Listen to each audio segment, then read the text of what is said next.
आज सेंट्रोइड का हमारा 4th लेक्चर है। इसमें भी हम आपको जो है जो लाइन के भी क्वेश्चन चल रहे हैं, लाइन का सेंट्रोइड कैसे निकालते हैं, लाइन का या बेंट वायर का, वही करेंगे हम। तो देखिए सबसे पहला जो आज का न्यूमेरिकल है हमारा, for homogeneous wire find the centroid of the wire section. एक होमोजीनियस वायर है, होमोजीनियस का मतलब होता है जो वायर एक ही मटेरियल का बना हुआ हो, ठीक है।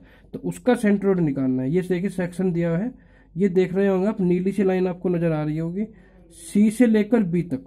ये सी से लेकर बी तक आपकी क्या है कि स्ट्रेट लाइन है, ठीक है। नहीं तो यहां से यहां तक तो आपका क्या हो गया कि स्ट्रेट लाइन हो गई आपकी वायर की।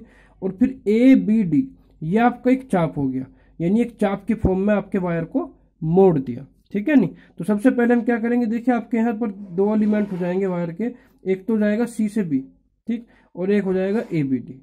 तो दो हम एलिमेंट लेकर दोनों को ऐड करके इनका सेंट्रोइड निकाल लेंगे। लेकिन उससे पहले स्टेप आता है एक्सिस का। इसके अंदर देखिए एक्सिस दिए हुए हैं या नहीं दिए हुए हैं, एक्सिस इसके अंदर नहीं दिए हुए हैं। तो मैं मान लूंगा, देखिए मैंने मान लिया यहाँ पर ये आपकी एक्स एक्सिस हो गई, और ये जो है ये वाली जो लाइन है ये आपकी वाई एक्सिस की लाइन हो गई। क्लियर है। तो ये एक्स एक्सिस आ गया, ये वाई एक्सिस आ गया। तो सी पॉइंट है आपका, सी पॉइंट आपका ओरिजिन पॉइंट कहलाएगा। क्लियर है। नहीं तो अब देखिए इसके अंदर क्या करेंगे हम, सबसे पहले जो ये सी बी है, सी से लेकर जो बी तक आपकी लाइन है से मैंने 1 कह दिया, और जो ये आपका चाप है ए बी डी से मैंने 2 कह दिया, ठीक। अब मैं पहले A1 की बात करूंगा। 1 के लिए मैं क्या निकालूंगा, X1 Y1 और L1, ठीक।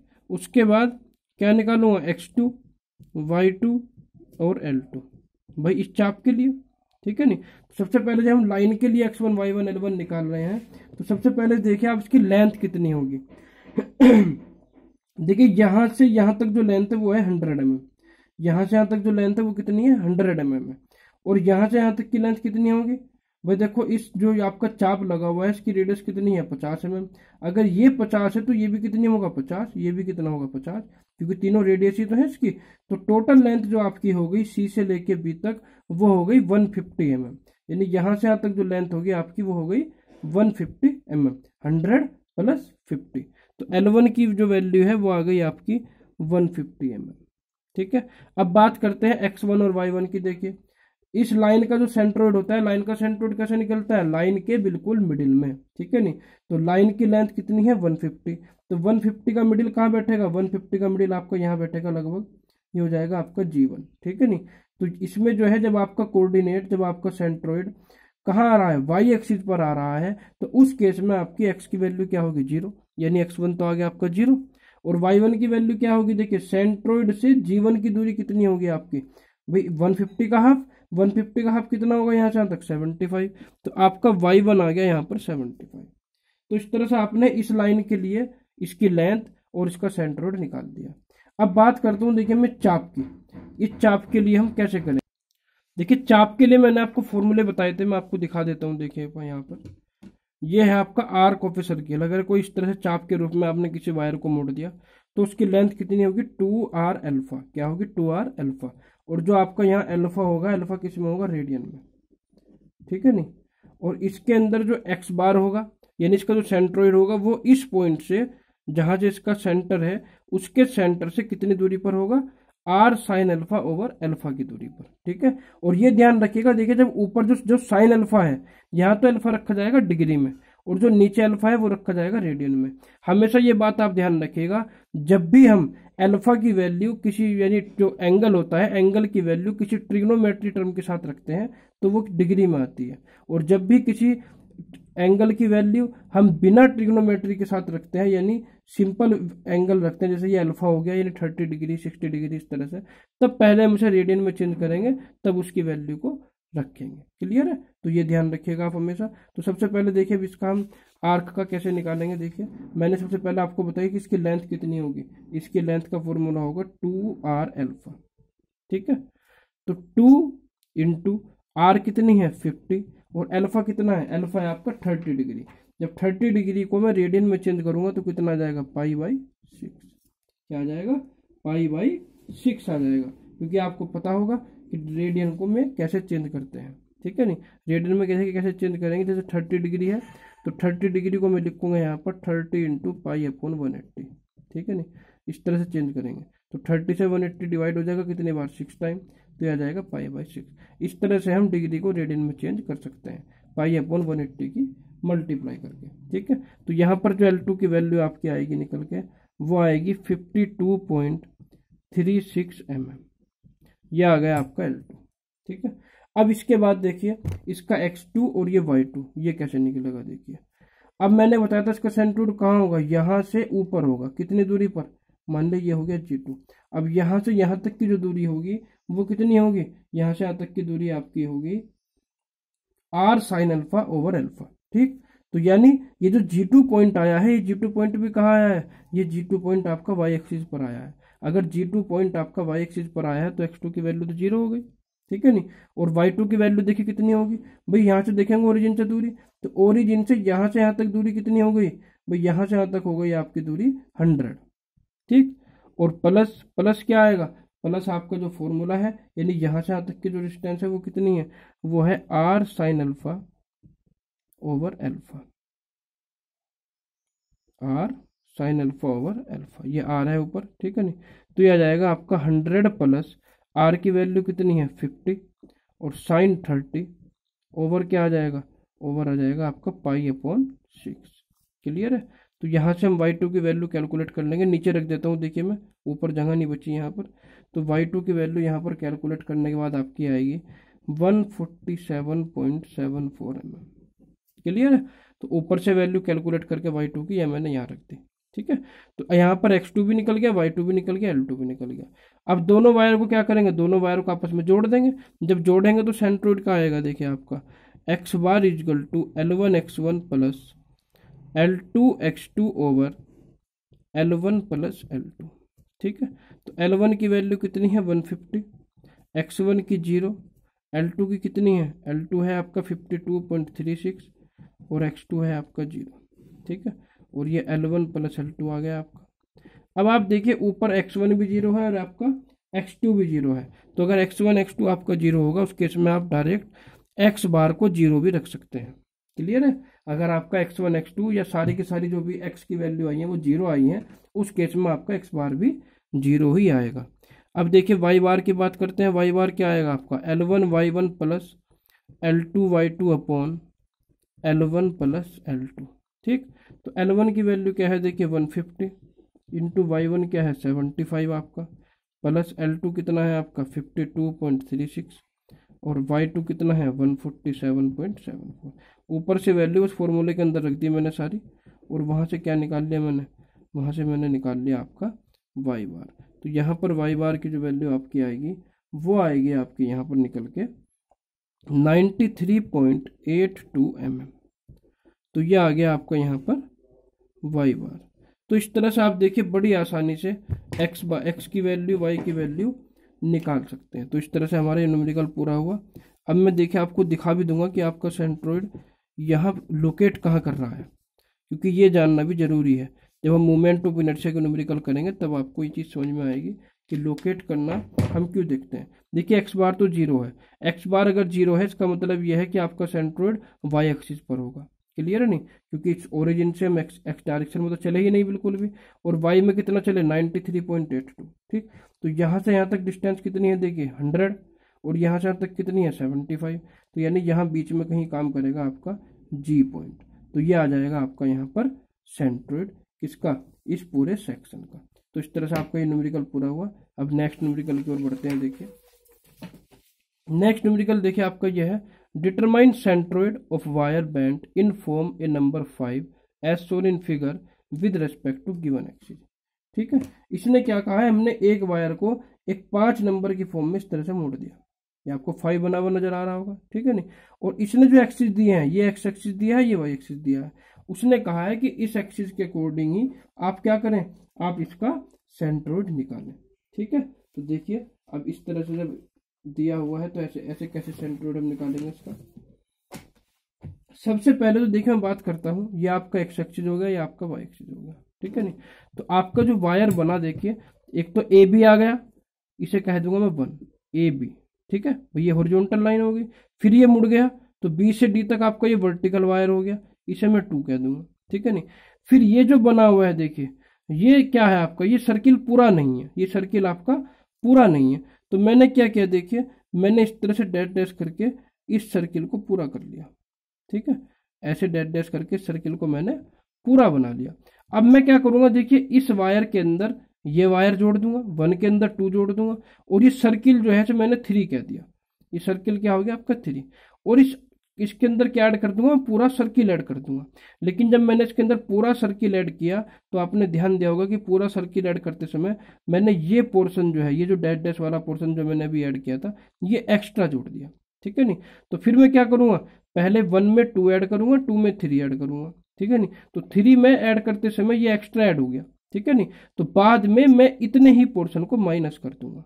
ऐसा मैंने इसलिए किया क्योंकि देखिए मैं इसका सेंट्रोइड आराम से निकाल सकता हूँ लाइन का, इसका भी आराम से निकाल सकता हूँ लाइन का, ये आपका जो पूरा का पूरा सर्किल बना है इसका भी मैं आराम से निकाल सकता हूँ, और ये जो आपका आर्क बना है, आर्क का मैंने आपको भी बताया है कैसे सेंट्रोइड निकलता है, तो इसका भी मैं आराम से सेंट्रोइड निकाल सकता हूँ। ठीक है, तो कभी कभी हमें जो आपकी शेप पूरी नहीं होती उस शेप को पूरी कर लेते हैं, और जितने पोर्शन से आप पूरी करते हैं उसे बाद में माइनस कर देते हैं। जब मैं आपको क्वेश्चन कराऊंगा तो आपकी समझ में आ जाएगा। ठीक है, क्योंकि ये वाला जो पोर्शन है आपका, इस पोर्शन का मैं सेंट्रोइड नहीं निकाल सकता क्योंकि मुझे इसका फॉर्मूला नहीं पता है। ठीक है नहीं, तो मैंने पहले पूरा सर्किल बनाया क्योंकि मुझे सर्किल का फॉर्मूला पता है, और सर्किल में से फिर मैं ये आर्क वाला माइनस कर दूंगा क्योंकि मुझे आर्क का भी फॉर्मूला पता है। हमने आपको ये बताया था कि जो भी आपका सेक्शन दिया होगा उसे इस तरह से एरिया में डिवाइड करेंगे जिससे कि आप उसका सेंट्रोइड और उसकी लेंथ आसानी से निकाल सकें। तो मैंने इसे कह दिया 4, ये जो आर्क है आपकी। ठीक है, अब देखिए यहाँ पर x1, y1 और L1, पहले ये देख लेते हैं क्या आएगा आपका। देखिए ये है आपका यहाँ पर 1। ठीक है नहीं, तो इस 1 का सेंट्रोइड कहाँ होगा, 80 के मिडिल में, यानी मैंने मान लिया मिडिल यहाँ है तो ये आ गया आपका 0। ठीक है, तो ये ओरिजिन पॉइंट है आपका बी पॉइंट। तो आपका जो एक्स एक्सिस है, आपका जो पॉइंट आ रहा है वो कहाँ आ रहा है, एक्स एक्सिस पर आ रहा है। अगर आपका पॉइंट एक्स एक्सिस पर आ रहा है उस केस में आपकी y1 की वैल्यू क्या हो जाएगी, 0 हो जाएगी। क्लियर सी बात है। ठीक है नहीं, और आपका x1 कितना होगा, देखिए यहाँ से यहाँ तक की डिस्टेंस कितनी होगी, 80 का हाफ यानी 40, तो y1 यहाँ पर आ गया आपका 40। और L1 कितनी है, L1 इसकी लेंथ है, L1 कितना है आपका 80 है, तो आपने ये निकाल दिया।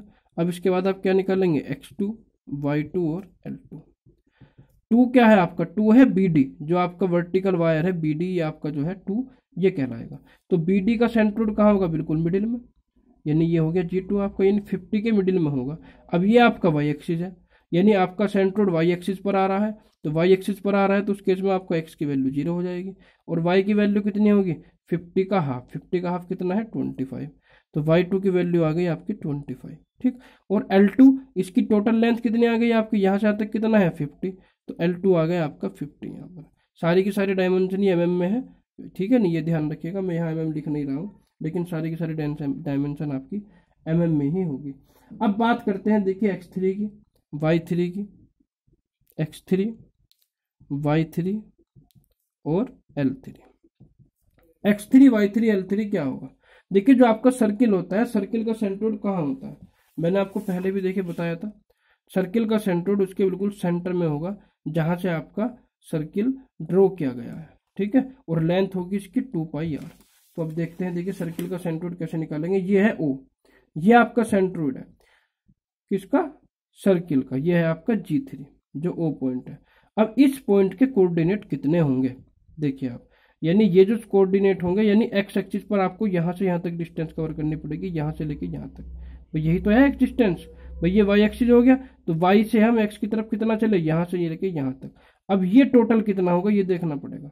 अब ये टोटल देखिए कितना होगा, कैसे निकलेगा आपका, आप देखिए इसका डायमीटर कितना है, इसका डायमीटर दिया है 100 mm, तो उसकी रेडियस कितनी होगी 50, यानी जो O से D दी है, O से D जो है आपकी ये कितनी होगी 50 होगी, ये कितनी होगी आपकी, ये होगी आपकी 50। क्लियर है। अब जब ये आपको 50 दे दिया यहाँ पर, इसे मैंने कह दिया, ये वाला जो पॉइंट है ये आपको पॉइंट मैंने M कह दिया, इस पॉइंट को मैंने क्या कह दिया M। तो आपका जो x3 होगा वो किसके इक्वल होगा, OM के, किसके इक्वल होगा, OM के। और OM आपका क्या होगा, OM आपका होगा, देखिए ये आपका 50 है, ये एंगल 45 है, तो 50 का हॉरिजॉन्टल कंपोनेंट होगा OM। तो 50 का हॉरिजॉन्टल कंपोनेंट क्या आएगा, देखिए 50 cos 45। ठीक है, ये आ जाएगा आपका यहाँ पर x3, और x3 50 cos 45 आएगा आपका 35.35। क्लियर है। अब बात करते हैं देखिए y3 की। y3 क्या है आपका, y3 आपका यहाँ तक है भाई, ये पॉइंट है O, तो y पर कहाँ तक चले हम, यहाँ से लेके यहाँ तक, तो यहाँ से यहाँ तक कितना है आपका 50, ये तो 50 है ही। अब 50 में कितना ऐड करना पड़ेगा ये देखते हैं, यानी 50 प्लस 50 में क्या ऐड होगा, ये dm, d से लेके m तक, तो आपका dm कितना आएगा, देखिए dm आएगा 50 का वर्टिकल कंपोनेंट, तो 50 का वर्टिकल कंपोनेंट क्या आएगा, 50 साइन 45, तो ये आ जाएगा आपका 50 साइन 45। इसे ऐड करेंगे, इसे ऐड करने के बाद जो आपकी वैल्यू आएगी वो आएगी 85.35 mm, सारी की सारी mm में चल रही है। और लेंथ मैंने आपको बताया था, लेंथ कितनी होती है, लेंथ होती है आपकी 2 पाई r, ठीक है, 2 पाई r, यानी 2 पाई और r कितना है 100, तो यहाँ से आपकी L3 की जो वैल्यू निकल के आएगी वो आएगी 314 mm। तो इस तरह से आपने देखिए x3 y3 L3 निकाल लिया। अब बात करते हैं देखिए x4 y4 और L4 की। ये जो आपका आर्क बना है, ठीक है नहीं, अब ये जो आर्क बना है, अब एक चीज जो आप ध्यान रखिएगा, आपके माइंड में कहीं ये ना आ रहा हो कि भाई ये एक्स एक्सिस है, ये आपका वाई एक्सिस है, ये तो हमारा फोर्थ कोऑर्डिनेट हो गया, तो फोर्थ कोऑर्डिनेट में हम जो है इसे y को माई प्लस क्यों ले रहे हैं, ठीक है नहीं, इससे कोई फर्क नहीं पड़ता कि हमारी बॉडी किस कोऑर्डिनेट में रखी है, हमने जो एक्सिस मान लिया, जो एक्सिस दिए हैं हम उस डायरेक्शन को प्लस मान के चलेंगे। जैसे मैंने ये वाली डायरेक्शन प्लस ले ली एक्स की, और ये वाली वाई की डायरेक्शन प्लस ले ली। अब अगर मैं एक्स इस पॉइंट से इधर जाऊंगा तब माइनस होगा, या इस पॉइंट से ऊपर जाऊंगा तब माइनस होगा, ये ध्यान रखें आप एक्सिस का, ठीक है। तो x4 y4 देखिए आपका कैसा निकलेगा यहाँ पर। अब एक्स, इसका जो सेंट्रोइड होगा इस आर्क का, वो कहाँ होगा, वो लगभग यहाँ होगा आपका भाई, ओ से इतनी दूरी पर। इस पॉइंट को मैंने क्या कह दिया, इस पॉइंट को मैंने कह दिया सी, इस पॉइंट को मैंने क्या कह दिया, सी कह दिया। अब जब आपका सेंट्रोइड यहाँ है, यानी आपकी जो वाई एक्सिस है, आप इस कोऑर्डिनेट सेट के दूसरे कोऑर्डिनेट में चले गए। जब आप दूसरे कोऑर्डिनेट में चले गए, यानी ये वाली डायरेक्शन तो एक्स की पॉजिटिव है, ये वाली आ जाएगी निगेटिव, यानी ये वाली वैल्यू आपकी क्या आ जाएगी, निगेटिव आ जाएगी। और कितनी आएगी देखिए, ये आएगी, ये पॉइंट टाइम है, ये है पॉइंट आपका सी, एम सी। एम सी कैसे निकलेगा, एम सी आपका निकलेगा ओ सी माइनस के एम, कैसे निकलेगा, ओ सी माइनस के एम। ओ से सी तक की जो डिस्टेंस है उसमें से क्या माइनस कर देंगे, एम को माइनस कर देंगे। और ओ से सी कितना होता है, ओ से सी आपको पता है, ओ से सी कितना होता है, R sine alpha over alpha. मैंने भी आपको आर्क का बताया था कि आर्क का जो सेंट्रोइड होगा वो यहाँ से कितनी दूरी पर होगा, R sine alpha over alpha की दूरी पर। और एमओ की वैल्यू आपने भी निकाली थी, एमओ क्या था, 50 का हॉरिजॉन्टल कंपोनेंट, ये वाला 50 कोस 45, ये x3 जो था ये एमओ के इक्वल तो था, ये कितना है 35.35। तो यहाँ से इसकी वैल्यू रखेंगे, देखिए आर की वैल्यू कितनी है आपकी 50, और साइन एंगल कितना है 45, अपॉन अल्फा की वैल्यू कितनी है 45, 45 को जब कन्वर्ट करेंगे रेडियन में कितना आ जाएगा π/4, और माइनस के 35.35, ठीक।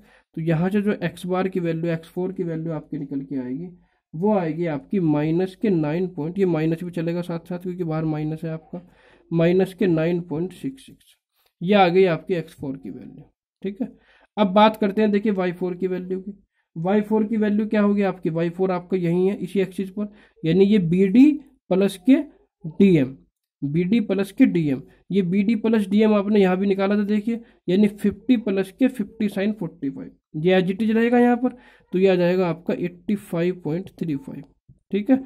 और L4 कितना आएगा आपका, L4 कितना आता है, जो आर्क होता है, आर्क की जो लेंथ होती है वो होती है आपकी 2r अल्फा, ठीक, यानी 2 इंटू आर की वैल्यू कितनी है, आर है आपका 50, और अल्फा कितना है π/4, तो यहाँ से जो L4 की वैल्यू आपकी आएगी वो आएगी 78.54 mm। तो इस तरह से देखिए आपने सारी की सारी वैल्यू कैलकुलेट कर ली। अब आपको पता है 1 में 2 ऐड करना है, 2 में 3 ऐड करना है, और 3 में 4 माइनस करना है, तो आपका जो एक्स बार आएगा देखिए वो आएगा आपका L1x1 plus L2x2 plus L3x3, और 4 को माइनस करना है, नहीं L4x4, अपॉन क्या आ जाएगा देखिए यहाँ पर L1 plus L2 plus L3 minus के L4। तो देखिए L1 की वैल्यू कितनी है, L1 है आपका 80, x1 है आपका 40, प्लस L2 है आपका 50, x2 है आपका 0, और L3 है आपका 314, और आपका जो यहाँ पर बचा है x3 वो है 35.35 35 और माइनस के L4 है आपका 78.554 और आपका X4 है माइनस के 9.66 ओवर अपॉन में क्या आएगा L1 plus L2 plus L3 plus L4 यानी 50 80 प्लस 50 प्लस के 314 माइनस के 78.54। तो यहाँ से कैलकुलेट करने के बाद आपकी जो एक्स बार की वैल्यू आएगी वो आएगी आपकी यहाँ पर 41.20 mm। क्लियर है? तो इस तरह से आपने इसके लिए एक्स बार निकाला। अब बात करते हैं देखिए वाई बार की। वाई बार कैसे निकलेगा इसके लिए? वाई बार देखिए आपका आएगा L1y1 plus L2y2 plus L3y3 minus L4y4 upon L1 plus L2 plus L3 minus के L4। तो यहाँ से देखिए L1 की वैल्यू रखी मैंने 80 इंटू y1 है आपका 0 प्लस L2 की वैल्यू 50 y2 है आपका 25 L3 है आपका 314 और y3 है आपका 85.35। ठीक है, माइनस L4 कितना है? L4 है आपका 78.554 इंटू y4 कितना है 85.35 अपॉन सारी की सारी वैल्यू रखी मैंने, ठीक है नहीं, सारी की सारी वैल्यू रखने के बाद अब नीचे मैंने क्या रखा यहाँ पर L1 plus L2 plus L3 minus के L4। अब इन्हें कैलकुलेट करने के बाद जो आपकी वाई बार की वैल्यू आएगी वो आएगी आपकी 58.41 mm। ठीक है, तो यह आपके वाई बार आ गया। तो इस तरह से हम इसका एक्स बार वाई बार निकाल सकते हैं। आप इसे लोकेट भी कर सकते हैं। देखिए लोकेट करने में कोई दिक्कत नहीं है। लोकेट करने में क्या करेंगे, देखिए एक्स बार है 41.20, ओरिजिन से इधर चलो कितना 41.20 और वाई बार कितना है 58.41, तो यहाँ से नीचे चलेंगे 58.41, तो जहाँ दोनों लाइन काटेंगी वो आपका इसका सेंट्रोइड आ जाएगा। क्लियर है? तो अब अगले न्यूमेरिकल की ओर बढ़ते हैं। देखिए अगला न्यूमेरिकल है देखिए आपका a homogeneous wire is bent as shown in figure, find the centroid. यह आपका वायर दिया है, इसका हमें सेंट्रोइड निकालना है। अब आप देख रहे होंगे, देखिए ये जो वायर है ये ए बी है, ये तो आपकी लाइन हो गई। ये आपका सर्किल पूरा नहीं है, इस पूरे सर्किल के अंदर एक क्वार्टर सर्किल कटा हुआ है। ठीक है नहीं, तो मैं क्या करूंगा, देखिए मैंने इस सर्किल को पूरा कर लिया। ठीक है नहीं, और क्या करूंगा, इस जो लाइन है जो ए बी लाइन है, इस ए बी लाइन में ये पूरा सर्किल क्या कर दूंगा, ऐड कर दूंगा, और पूरा सर्किल ऐड करने के बाद क्या करूंगा, ये जो आपका क्वार्टर सर्किल है इसे माइनस कर दूंगा, तो आ जाएगा आपका सेंट्रोइड। जैसे मैंने अभी किया है, तो मैंने इसे 1 मान लिया ए बी को, इस पूरे सर्किल को 2 मान लिया और इसे मैंने 3 मान लिया, जो क्वार्टर सर्किल आपको बचा है। ठीक, अब एक्सिस भी इसमें नहीं दिए हैं देखिए, तो मैंने जो ओरिजिन, ये आपका पॉइंट है जो सर्किल का ओरिजिन है, इसे ही मैंने ओरिजिन पॉइंट मान लिया। तो ये आपका एक्स एक्सिस आ गया और ये आपका यहाँ पर वाई एक्सिस आ गया। ठीक है नहीं, अब सबसे पहले मैं इस लाइन की बात करूंगा। देखिए यहाँ पर क्या निकालेंगे, जो ये आपकी लाइन मैंने 1 मानी है ए बी, इसमें क्या निकालेंगे x1 y1 और l1। तो देखिए x1 y1 l1 कैसे निकलेगा इसका, भाई इसका सेंट्रोइड जो यहाँ से यहाँ तक की लाइन था, इसका सेंट्रोइड कैसे निकलेगा, 100 का हाफ, यानी ये आ गया आपका g1। तो यहाँ से यहाँ तक लेंथ कितनी हो गई 50। अब ये जो पॉइंट आया है, ये पॉइंट आपका y एक्सिस पर आया है। जब ये पॉइंट y एक्सिस पर है तो x1 की वैल्यू कितनी होगी 0। ठीक, और सेंट्रोइड से इसकी दूरी कितनी है, ये बात देखने की है। देखिए तो यहाँ से यहाँ तक की दूरी देखने के लिए मुझे पता है यहाँ से यहाँ तक कितना है 50, G1 से लेकर B तक, और B से लेकर O तक की डिस्टेंस कितनी है 100, क्योंकि 100 इसकी रेडियस है। तो O से लेकर G1 तक की डिस्टेंस कितनी हो गई आपकी 100 प्लस 50, तो कितना हो गया, यहाँ से यहाँ तक हो गया आपका 150 mm। तो y1 की वैल्यू आपकी आएगी 150 mm। ठीक है, अब बात करते हैं L1 की। L1 इसकी लेंथ है, L1 इसकी लेंथ कितनी है 100 mm, तो ये आ गया आपका 100 mm। तो आपने यहाँ पर x1 y1 L1 निकाल लिया। अब इसके बाद हम देखिए बात करते हैं किसकी, अब बात करते हैं x2 की, y2 की और L2 की। x2 y2 L2 किसके लिए, सर्किल के लिए। आपको पता है सर्किल का सेंट्रोइड कहाँ होता है, सर्किल का सेंट्रोइड उसके केंद्र बिंदु पर होता है, जो उसका सेंटर होता है। अब जो सेंटर है इसका वही क्या है, वही हमारे एक्सिस का सेंट्रोइड है। जब तो ये इसके कोऑर्डिनेट कितने होंगे 0 0, तो यानी x2 भी 0 आ गया, y2 भी 0 आ गया। ठीक है नहीं, क्योंकि ये जो सेंट्रोइड पॉइंट है यही सर्किल का सेंटर है, तो सेंट्रोइड के कोऑर्डिनेट तो 0 0 होते हैं। और लेंथ कितनी आएगी पूरे सर्किल की, पूरे सर्किल की लेंथ आपकी आएगी 2 पाई r, 2 पाई r, r की वैल्यू कितनी है 100, यानी यहाँ से कैलकुलेट करके आ जाएगा 628.32। ठीक है। अब बात बची किसकी, इसकी थर्ड की, जो क्वार्टर सर्किल बचा है। देखिए क्वार्टर सर्किल का मैंने आपको बताया था कि क्वार्टर सर्किल का जो आपका सेंट्रोइड होता है वो कैसे निकलता है। ये क्वार्टर सर्किल है, तो इसके सेंटर से, जहां से आपका क्वार्टर सर्किल बना है उसके सेंटर से इधर जाएंगे, एक्स एक्सिस पर कितना 2r/पाई, और वाई एक्सिस पर कितना जाएंगे 2r/पाई, और उसकी लेंथ कितनी होगी πr/2। क्लियर है। तो इसी फॉर्मूले से हम इसकी x3 y3 और l3 निकालेंगे। देखिए तो x3 y3 और l3, तो ये जो आपका क्वार्टर सर्किल है, देखिए इसमें इधर चलेंगे कितना 2r/पाई, और ऊपर चलेंगे कितना 2r/पाई, तो ये वाला जो पॉइंट आएगा ये कहलाएगा आपका G3 यहाँ पर। तो x3 आपका होगा देखिए 2r/पाई, यानी 2 इंटू आर कितनी है 100/पाई।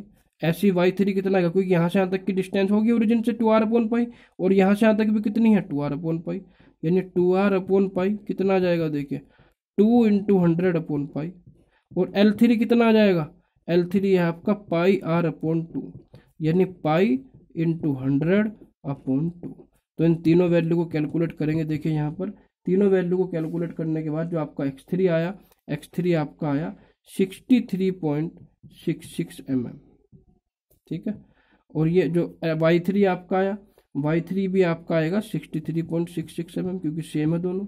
और आपको जो L3 आएगा वो आएगा 157.08 mm। क्लियर है। तो इस तरह से देखिए आपने सारी की सारी वैल्यू निकाल ली।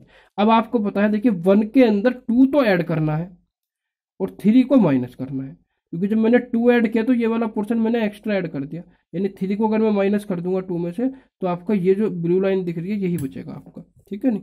तो यहाँ पर देखिए x बार आपका आएगा L1x1 plus L2x2 minus L3x3 upon L1 plus L2 minus L3।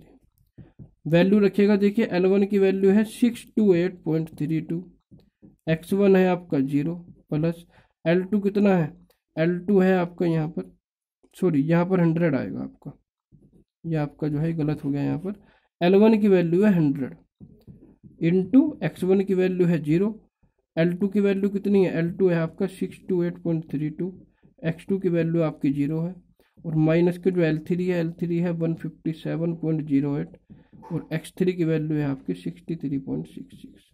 Clear है। ये सारी वैल्यू रखी है आपने।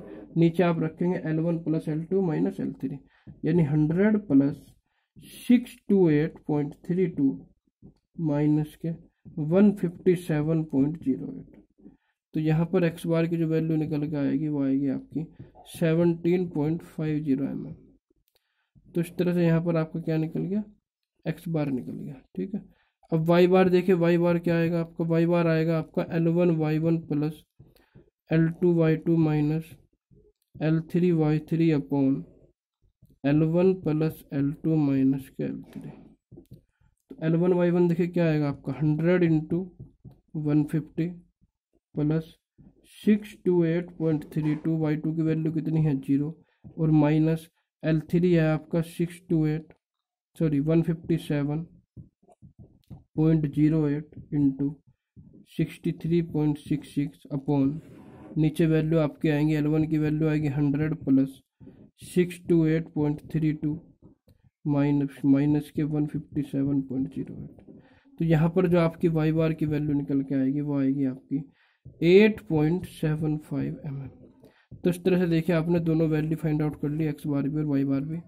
ठीक है ना। अब ओरिजिन से x डायरेक्शन में चलेंगे आप 17.50, और ओरिजिन से y डायरेक्शन में चलेंगे आप 8.75 mm। ठीक है ना।